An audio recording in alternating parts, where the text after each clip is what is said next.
हिंदुस्तान की मिट्टी में जन्मा ये खेल आज 125 करोड़ हिंदुस्तानियों के दिल में बस चुका है। इसके सितारे देश भर में छा चुके हैं। ये वही खेल है जिसमें दिखे डेयरडेविलरी, दमखम और धाकड़ एटीट्यूड का तगड़ा कॉम्बो। ये वही खेल है जिसके लिए लोग अक्सर कहते हैं कि बाज की नजर, चीते की चाल और इस 40 मिनट के ब्लॉकबस्टर के रोमांच पर संदेह नहीं करते। मैं हूं मनीष बटाविया और आज फिट इंडिया एक भारत श्रेष्ठ भारत शो पर बात एक ऐसे स्पोर्ट की जिसमें है ताकत, फुर्ती और कंसंट्रेशन। और इसे खेलने में जितना मजा आता है उतना ही मजा इसे देखने में। ये दुनिया का एक लौता ऐसा स्पोर्ट है जिसे खेलते खेलते इस खेल का नाम लगातार बोलते रहना जरूरी है। और ऐसा करते हुए अगर आपकी सांस एक बार भी टूटी तो समझो बाजी हाथ से छूटी। और बाजी में जब एक वीर के सामने हो 7 योद्धा तो इसका रोमांच, इसकी एक्साइटमेंट 7वें आसमान तक पहुंचती है। और इस जबरदस्त इंडिजिनस स्पोर्ट ऑफ इंडिया का नाम है कबड्डी। आज एक फेमस प्राइम टाइम शो के रूप में देखा जाने वाला ये खेल कबड्डी कभी भारत के गांव कस्बों तक ही सीमित था। भारत में मौजूद इसकी जड़ें कई सदियों पुरानी है। कहा जाता है कि पुरातन समय में इस खेल की रणनीतियों को रणभूमि पर भी इस्तेमाल किया जा चुका है। अब तक तो आपको मैंने कबड्डी की बस इतनी सी इंफॉर्मेशन दी है और आप ऑलरेडी सोच रहे हो थोड़ा और a little bit more, है ना? जरा सोचो कि जो खेल साल दर साल नए इतिहास रच रहा हो उसका खुद का इतिहास कैसा होगा। सोचो, अच्छा सोचो मत, सुनो और देखो, मैं बताता हूँ।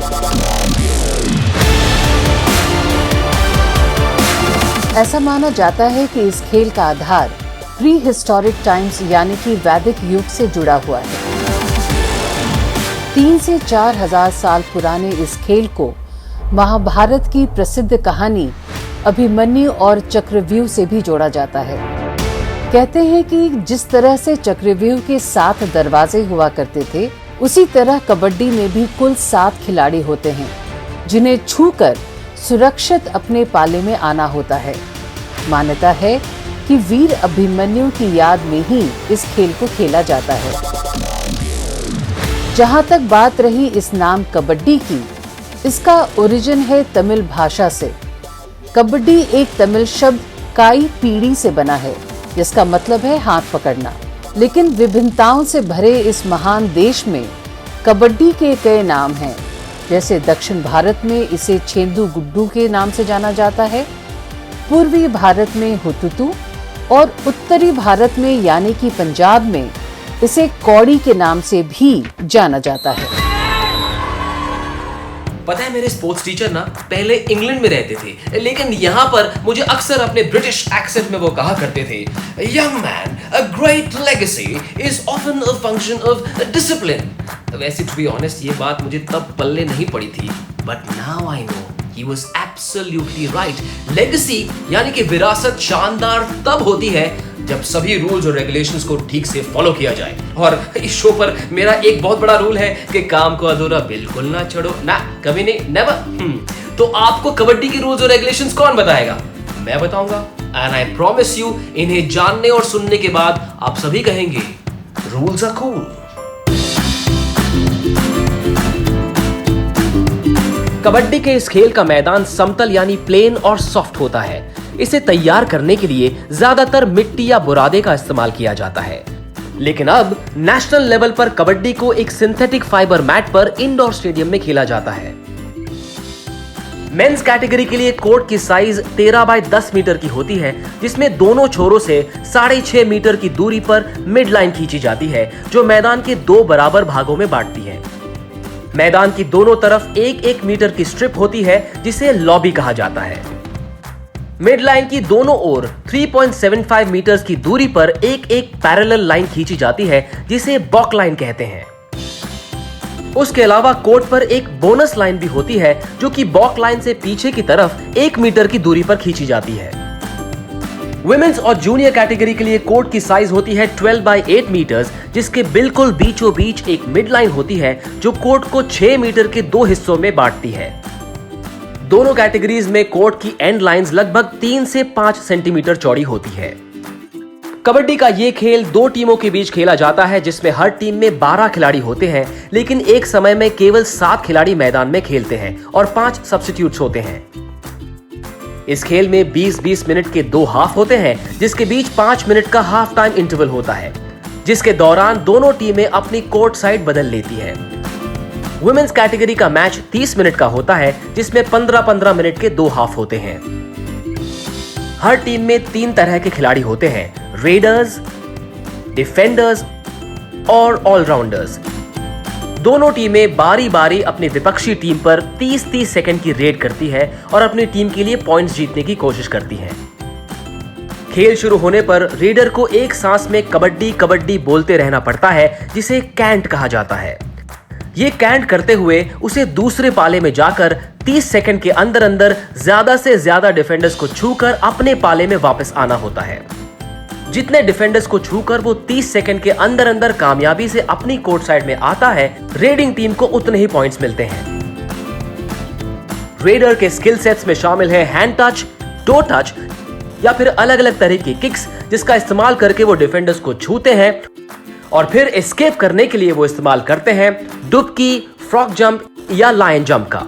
जब रेडर किसी विपक्षी डिफेंडर को छूकर वापस लौटे तो उसे टच पॉइंट कहा जाता है। वहीं डिफेंडर्स विपक्षी टीम को टच पॉइंट्स ना देने के लिए रेडर से दूर रहते हैं, जबकि उसे टैकल करने के लिए अलग अलग तरह की स्किल्स का इस्तेमाल होता है। डिफेंडर्स कभी अकेले तो कभी अपने साथियों के साथ मिलकर रेडर के एस्केप प्लान को नाकाम करने के लिए अलग अलग तरह के टैकल्स करते हैं और अगर वो कामयाबी से कर ले तो उन्हें टैकल पॉइंट्स मिलते हैं।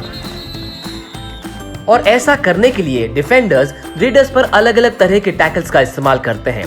उन स्किल्स में शामिल हैं back hold, waist hold, ankle hold, block या फिर चेन टैकल, जहां डिफेंडर्स एक चेन बनाकर रेडर को घेर लेते हैं और उसके एस्केप प्लान पर पानी फेर देते हैं।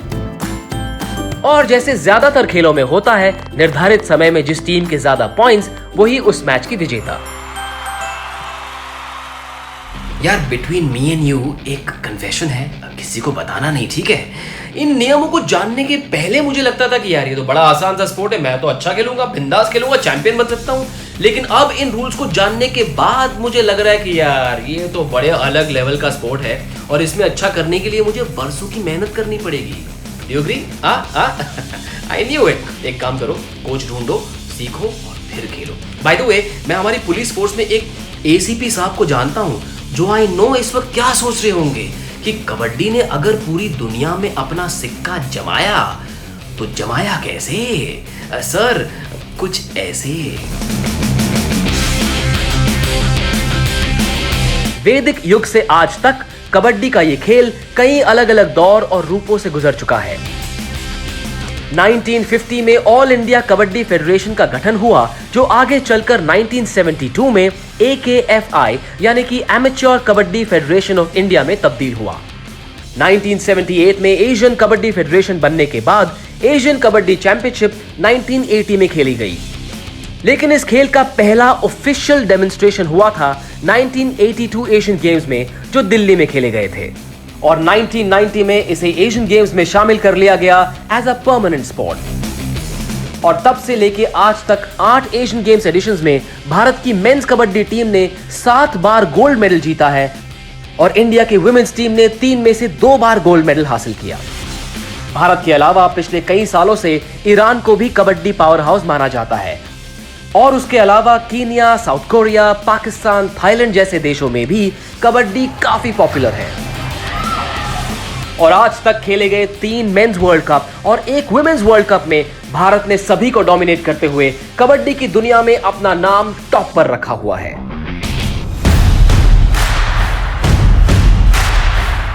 और 2014 में आया कबड्डी के इतिहास का सबसे सुनहरा पल, जब प्रो कबड्डी लीग ने इस खेल को मेन स्ट्रीम में ला खड़ा किया। और आज ये लीग लाखों करोड़ों फैंस के साथ 7 सीजन्स पूरे कर चुकी है। प्रो कबड्डी लीग के सुपर रेड और सुपर टैकल जैसे अनेक इनोवेशंस ने भी इस स्पोर्ट को और एक्साइटिंग बनाया है।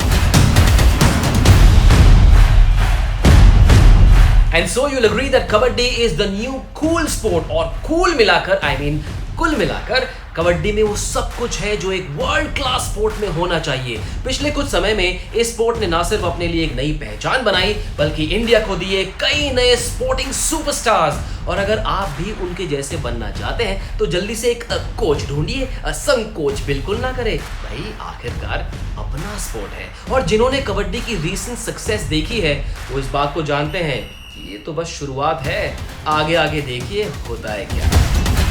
और सिर्फ ये खेल ही क्यों, kho kho, gatka, kalaripayattu, mallakhamb, thang ta, skate, roll ball, tug of war और शूटिंग बॉल जैसे कमाल के खेलों की जन्मभूमि भी भारत ही है।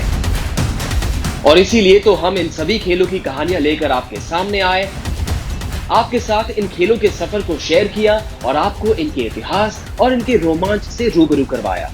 आप सब इन रोमांच से भरे खेलों को एक और बार, बल्कि मैं तो कहूंगा कि बार बार देख सकते हैं स्पोर्ट्स अथॉरिटी ऑफ इंडिया और फिट इंडिया के फेसबुक पेजेस पर।